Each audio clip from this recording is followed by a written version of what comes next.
Welcome to What's Cooking in Sports with former NFL defensive end Gary Burley.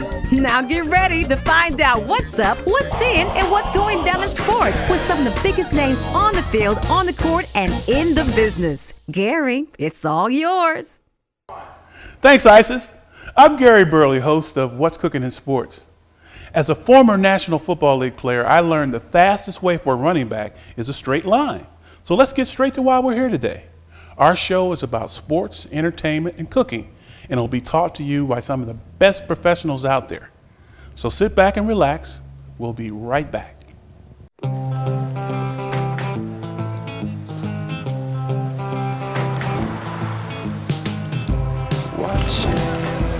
Waiting for something to amaze me. That's when it happened. Right in front of me. You haven't seen it until you've seen it in Charter HD. Call now to add Charter HD for only $5 more a month and watch all your favorite programs in HD. Charter, let it all in. Alabama Cable Network Sports presents Football 2012, featuring high school teams from all over Alabama. We'll have live and tape delay college football games. Jacksonville State, North Alabama, West Alabama, and West Georgia will all be featured teams. Alabama Cable Network Sports on Charter Channel 80 is an exclusive presentation of Charter Communications and the Alabama Cable Network.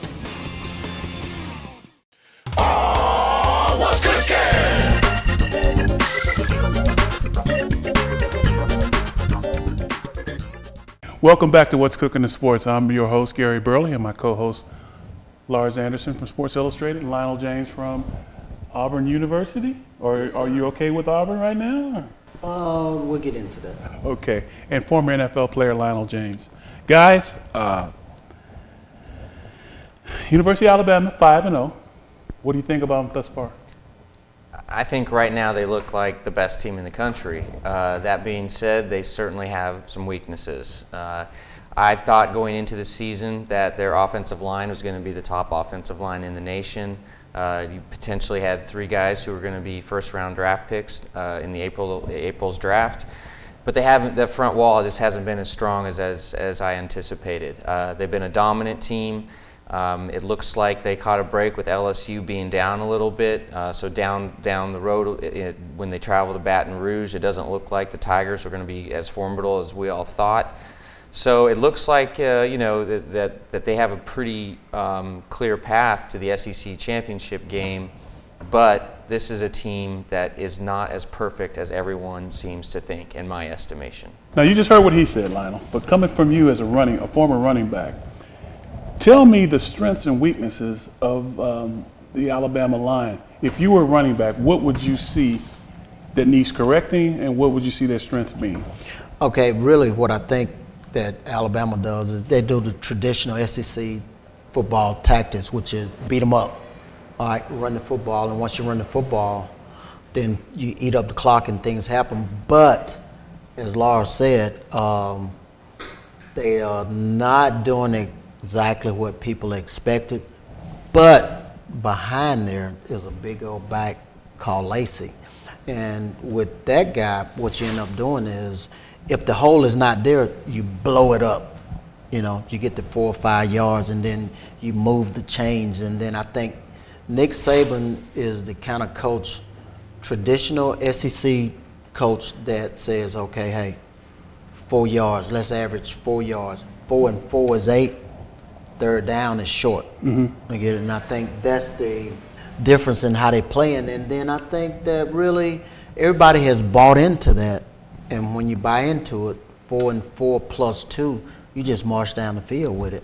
I think Eddie Lacy has been a little bit of a disappointment this year. I did a column on SI.com before the year started, making some predictions, and one of the predictions I made was that Eddie Lacy was going to lead the SEC in rushing and be invited to New York for the Heisman banquet. Now clearly that's not going to happen.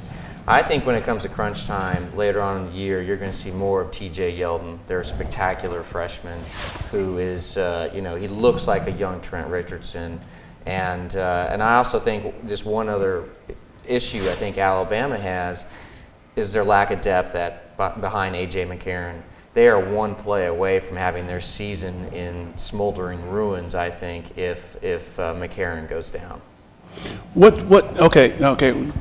I'm glad you brought up T.J. Yeldon, because I was impressed with him from day one, because, I heard all the talk about Eddie Lacy, but Eddie's his injury history kind of bothers me a little bit. Now, I know he can come in and out of that, but T.J. Yeldon seems to me to be the all-round back. What do you think, Lionel? Okay, let's get back into the ballpark of what is Nick saying. I mean, what is his philosophy? I mean, do you want, crash and burn, or do you want 4-4 and take the stock market approach and, take the dividends that are coming to you? I just think that Lacy, at his size, how can you go? He's not Mark Ingram, he's not Richardson, but he's getting the job done, okay? And then in the SEC, what you want to do is you want to keep pushing it, push it, and all the while you're pushing it, you're getting beat up. All right, how long can LSU stay in there with that? No, I agree, and but I was actually a quote-unquote assistant coach in the Alabama spring game. Got invited down there by Saban and his staff, so I watched the game from the sideline, and it's always a unique perspective for a reporter to be down there where you guys were, as players, and Yeldon just looked like the best guy on the field that day in the spring game. He led the team in rushing, led the team in total yards. He's a threat coming out of the backfield, catching the ball. And I think that the more he gets his feet under him, the more experience he gets, I think you're going to see him become more of a factor in the offense. So what we're saying here is, if Lacy goes down, they're not in trouble. They're not in trouble. It was too bad that Hart went down with a knee injury. He's also had problems, injury problems throughout his career, and that was sort of heartbreaking to see for him. But yeah, I think they'll be in capable hands with Yeldon if Lacy were to have any problems. I think that they've got it covered. They've got that systematic approach to success, and it's always a bonus when you have two running backs like Lacy and T.J. Yeldon. Now, the other two injuries are going to make the guys that are behind them come to the front and play a little bit harder. So hopefully we won't run into that situation with the quarterback that we mentioned earlier, and they can get through this season. But I got to tell you, man, with the reach that Coach Saban has, they're going to have to find some quarterbacks. And I don't know if they've got them already, but they're going to have to find some people to step up a little bit and come to support this quarterback in case he does go down. We've got to be ready for that. I think so. And then, if you look at a team, the most important person on the field is the quarterback. As a player, I was told this: there are stars and there are star makers. All right, quarterback is a star. Mm-hmm. Star maker is that running back, that wide receiver, the offensive line, and you get what you get from how well the star plays. All right, and that's a situation where, especially if you start talking football and Nick Saban, I don't care what you say, he is a professional football coach. He's coached in the NFL. He's won the national championships in football. He knows exactly what has to be done. But what's before you is get this quarterback that is my starter playing and getting all the snaps in practice.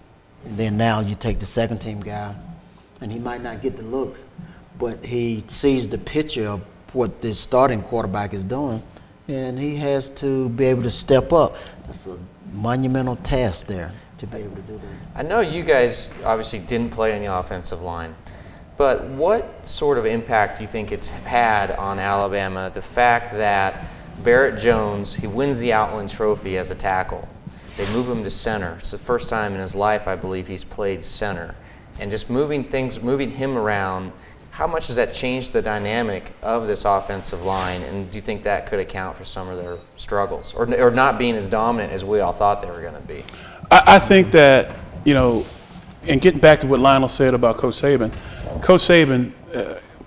to me, is like the coaches that I've had, the Paul Browns, the Forrest Greggs, the Sam Weishes, when it comes to putting together an overall program. So what that means to me is he can evaluate the talent and place it where it needs to be. To answer your question, I think that your guy that you just mentioned, moving to center, was the best choice for him at that time with the competition that he had.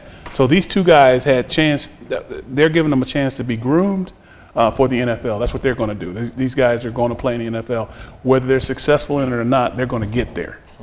But I think that after evaluating what this guy could do as a tackle, they said, okay, listen, if we put this guy in the middle as a center, now we've got a group that can dominate defensive lines from here on out.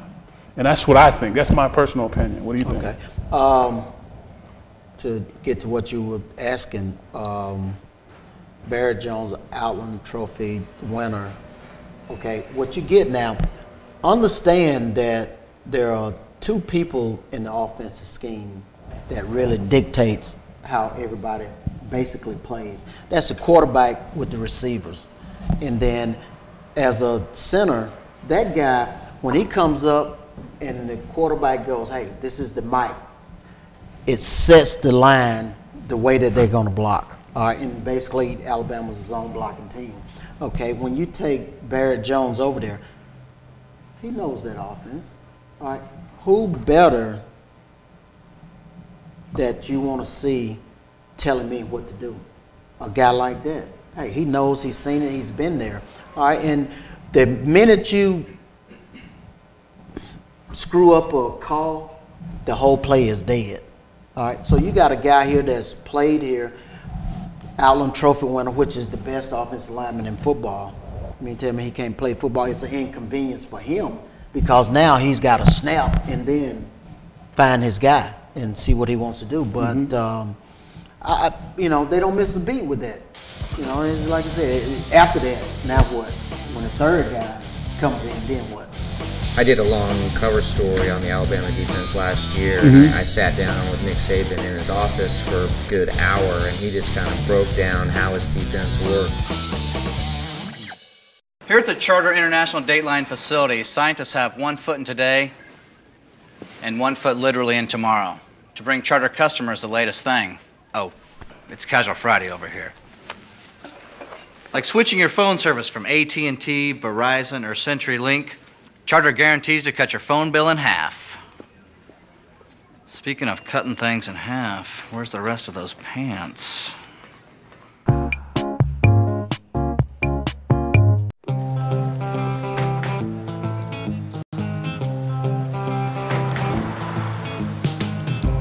Watching, waiting for something to amaze me. That's when it happened. Right in front of me. You haven't seen it until you've seen it in Charter HD. Call now to add Charter HD for only $5 more a month and watch all your favorite programs in HD. Charter, let it all in.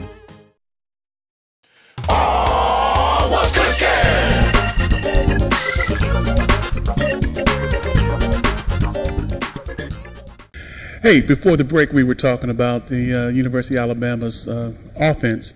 We're going to go a little bit into their defense now, guys. What do you think?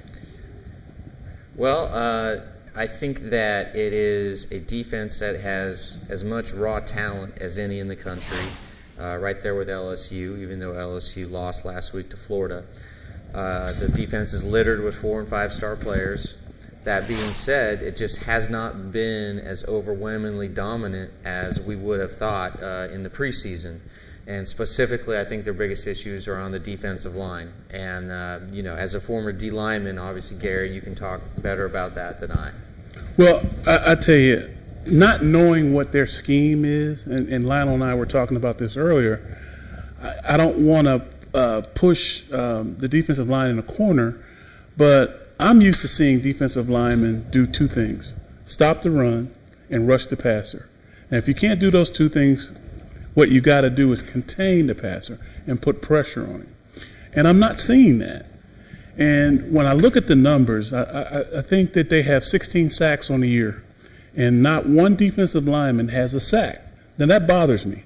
So I have to go back and I have to say, now, are they trained just to take 3 steps, push the guy back, and then stand and jump, and then let the linebackers and the secondary do the stunts and that type of thing and get to the quarterback?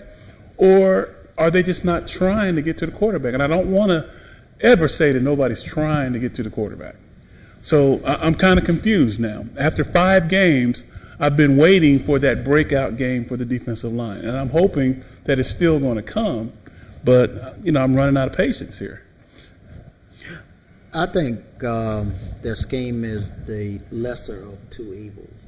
And what I mean by that is the defensive line, I think in that scheme, and I'm not in there, coaching staff meetings and things like that, but I think the overall concept of that thing is coverage. And now we can say coverage and we're thinking pass defense and defensive backs on the backside. But if you got 3 linebackers that are 260 pounds,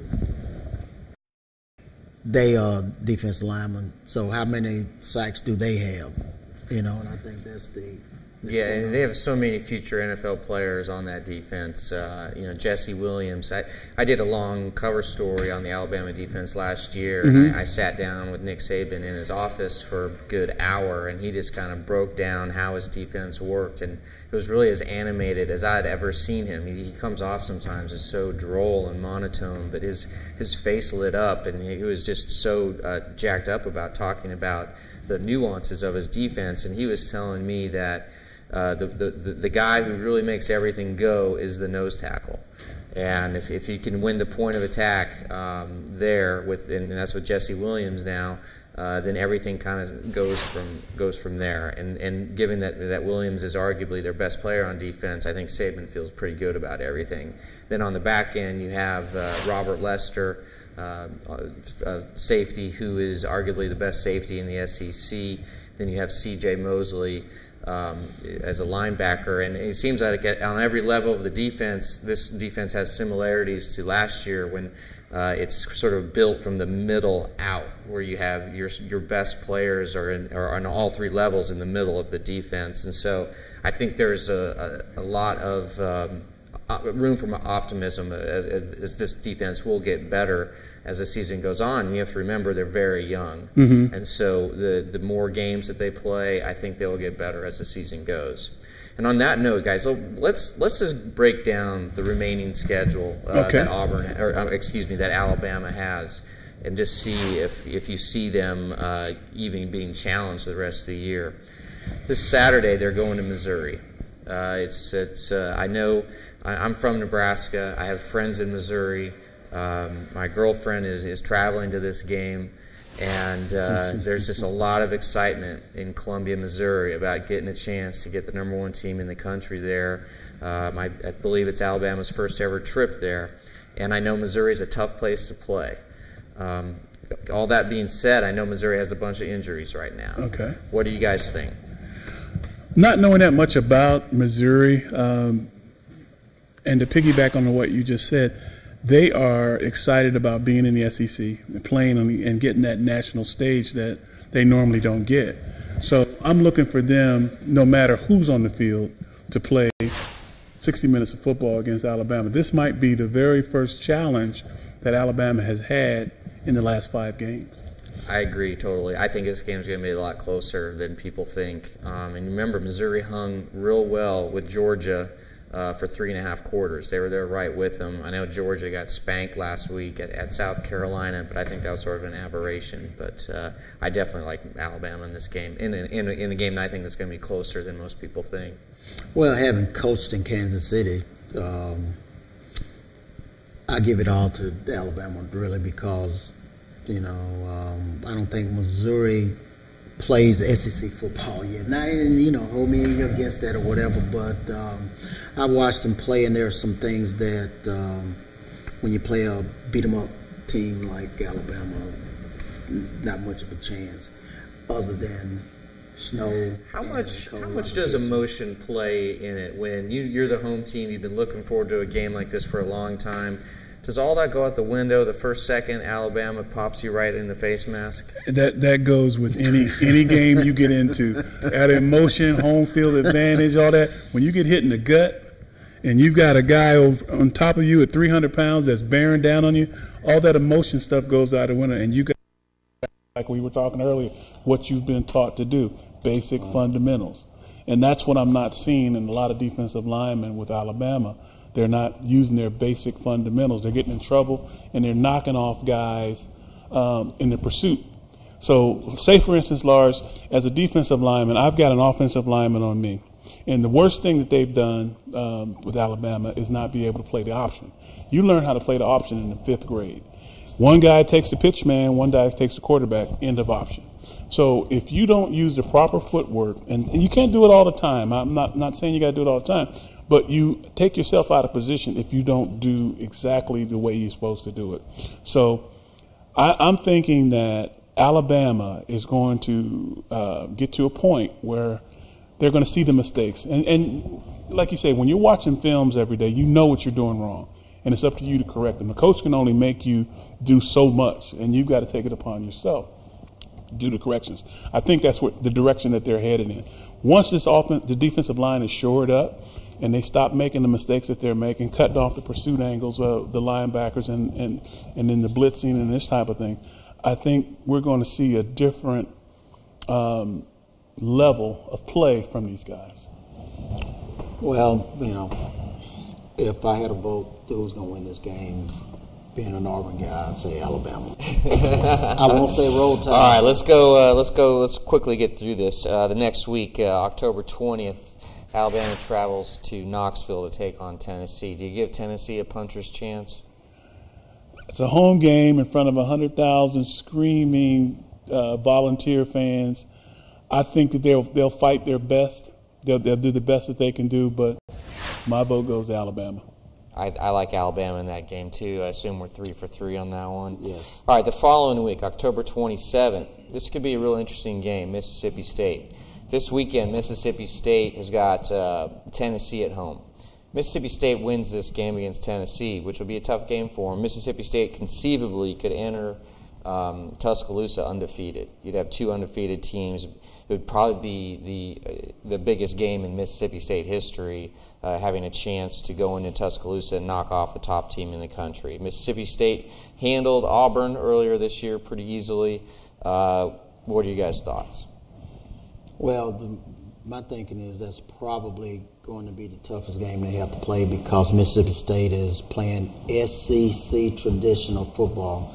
Hit them in the mouth and see if you can keep standing up. All right, and then that's Alabama. Hit them in the mouth. So who can punt? Is this Alley and Frazier? I mean, that's what we're getting into because now, I think Alabama comes out on top of that, though. I agree. I think that Alabama is going to hit their stride after this 3rd game, regardless if they win or not. They're going to realize all their mistakes, like I said, and put it together because we're in the final run now, guys. After these next 3 games, we're going to be talking serious national championship options. Who's going to be this? Who's going to be that? And, Coach Saban teaches his philosophy is 1 game at a time. And if they win these 3 games, it's time to get serious. And then November 3rd, the following week, they're going to Baton Rouge to play LSU. We all know LSU did not look good last week at Florida. Their quarterback, Zach Mettenberger, who I've spent a lot of time with this year for a piece that hasn't run for obvious reasons because he's been struggling so much. Zach Mettenberger just hasn't played well. That being said, LSU's defense is as good as any in the country. Do you think LSU has a shot to upset Alabama in this game? Lars, you got to make that guy look good. That's your job there to print it up, write it up, right? Okay, you got to make him look good. But Zach did tell me he was at the Manning Passing Academy in the summer, and he was just sort of challenged to see how far he could throw the ball, and he unleashed 182 yards. Ooh. So he's probably got the biggest arm in the SEC. But hey, as Coach Miles told me, it doesn't matter how far you can throw it if you can't throw it accurately. So. And he has not thrown the ball accurately this year. He struggled. He's a first-year starter in the SEC, and that's never an easy thing. Well, I'll make it short. LSU, to me, as I believe it, can't score many points. I mean, their offense is, it's like same thing as last year, pretty much. Exactly. That's it. So now, if you 2 touchdowns down, Saban sits on the ball. That's what he does. This game is over. Yep. It's over. Well, I look at it like this, guys. It's going to be a low-scoring game. I agree with you on that. And the winner is going to be the person that makes the least amount of mistakes, because mistakes is what killed them in the last 2 times that they've played on both sides, in the national championship and then also when they played up in Tuscaloosa. Mistakes, not being able to stop the option, not being able to kick right, the whole 9 yards. So the person that makes the least amount of mistakes, because they're pretty much equally balanced on the team as far as talent goes. So I got to give it to – I'm going to reserve my thoughts on who's going to win, who's going to lose, but just keep in mind whoever makes the least amount of I mistakes. think that game was decided when the Honey Badger was dismissed from the team. Okay. All right, the next week, November 10th, Alabama has Texas A&M at home. A&M is a dangerous team. They have a freshman quarterback who has carved up defenses all year long. Do you think A&M has a chance? I'm not, I'm not really sold on Texas A&M because I don't have any background with them playing against SEC opponents week in, week out. Yep. Because when you play against SEC opponents, it's not that you're better than the next team that you're playing. Man, you beat up. You're playing without this guy or without that guy or the quarterback or whatever. What's going to happen? So, if I was in Vegas, I'm still going with Alabama. Please don't hold that against me. Well, not knowing the competition level that A&M's playing against, the win-losses of their opponents, I got to go with my gut, and that's Alabama. Then the next week is Western Carolina. We'll just move on to that from that, and then the regular season finale, of course, is the Iron Bowl. And as I mentioned to you guys earlier, I just saw on Twitter earlier today that I think if the Iron Bowl were to be played this weekend, Alabama would be favored by 31, which may be if that in fact happens and they're that much of a favorite, I think it would be the largest spread in at least recent memory. I would take that. If it was 31, I would take that bet. I just can't imagine that going that way. As I don't know another word to say, but as bad as Auburn is playing right now, when you get in your home and you are fighting in the kitchen for the last scoop of ice cream with your brother or whatever's in the refrigerator, that's a pretty good fight. It don't matter if he's 16 and you 10. If I got to bite you, scratch you, do whatever, hit you in the head, we come in with the whole kitchen sink. Yeah. So 31, I would take that, but being an Auburn guy, Auburn by 2. Well, I tell you what, guys, Auburn is it doesn't look like they're going to be in a battle for any major bowl games this year. That could change. I don't know. Oh, I don't think they'll even be bowl eligible this year. Okay, so what I'm saying is this. This is their bowl game. The Iron Bowl is their bowl game. This is the only thing that's going to spark those guys to play the type of ball that they need to kick off next year, and that is to come up and beat Alabama. I'm not saying they're going to beat Alabama, but I'm just saying if I needed something to revitalize the troops, the fans, it would be to beat Alabama when Alabama is as good as they are right now. It's kind of cliche to say, but when it comes to a rivalry game, you can't really look at the records. You can't. And it's just it's one game. Anything can happen. I certainly like Alabama to win that game. And I think just looking at the schedule, I think really the two games that Nick Saban probably is most concerned about is Mississippi State at home and then going on the road to LSU from here on out. But if I were to look into my crystal ball, I'd say they'll be undefeated going into the SEC championship game where they'll probably play South Carolina. That's without injury, though. Without injury, yes. Yeah, all things being equal, and especially, again, as we talked about at the top of the show, if McCarron gets hurt, all bets are off for this team.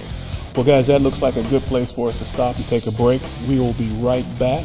Coming up next, coach, mentor, player, All-American, All-World, All-Pro, Bart Starr.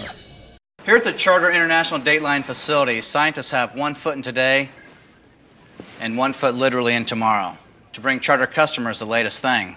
Oh, it's Casual Friday over here. Like switching your phone service from AT&T, Verizon, or CenturyLink, Charter guarantees to cut your phone bill in half. Speaking of cutting things in half, where's the rest of those pants?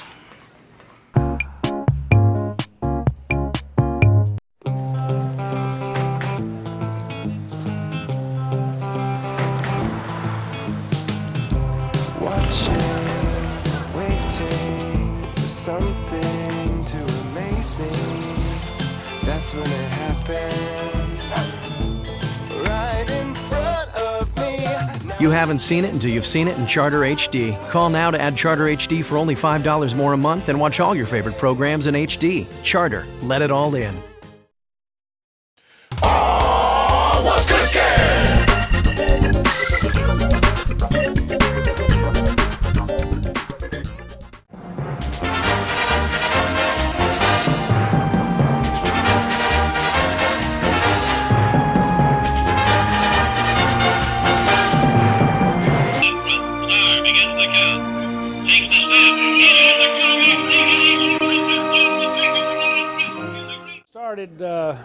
Basically that success story with Coach Lombardi when he came in. And I'll always remember his first words to us. With about 10 or 12 of us he'd invited into that first meeting, some offense, some defense.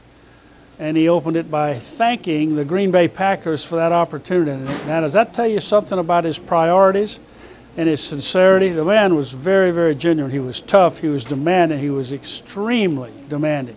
But he was also very kind, very generous, very thoughtful. And those opening statements I'll always remember, because he said, "Gentlemen, we're going to relentlessly chase perfection, knowing full well we won't catch it because nothing is perfect. But we're going to relentlessly," and that's just how he said it, chase it. He said, "because in the process we will catch excellence." And he paused for a moment. He walked as close to us and closer than I am to you. And he said, "I'm not remotely interested in being just good." Now that's how we open our first session with him. And man, we're like this. We don't even need a chair to sit in. When he would talk to you, he would begin with that word attitude. Because he said, next to God, I think this is the strongest word in our vocabulary, because every single thing that you do is in direct relation to your attitude. And he said, you control it. He said, that's a strength, a power that you should never, ever forget. And so when he started there and continually stressed that to us, it became very apparent that we had a great deal of control of our lives, both on and off the field. So it was easy from then on. I think that the league today is doing an outstanding job with the players who are in it, the coaches who are responsible, and so forth. And so to me, it's just a joy to watch them play. And I'm biased, but we see the Packers play at home a lot. We go up there for several games a year.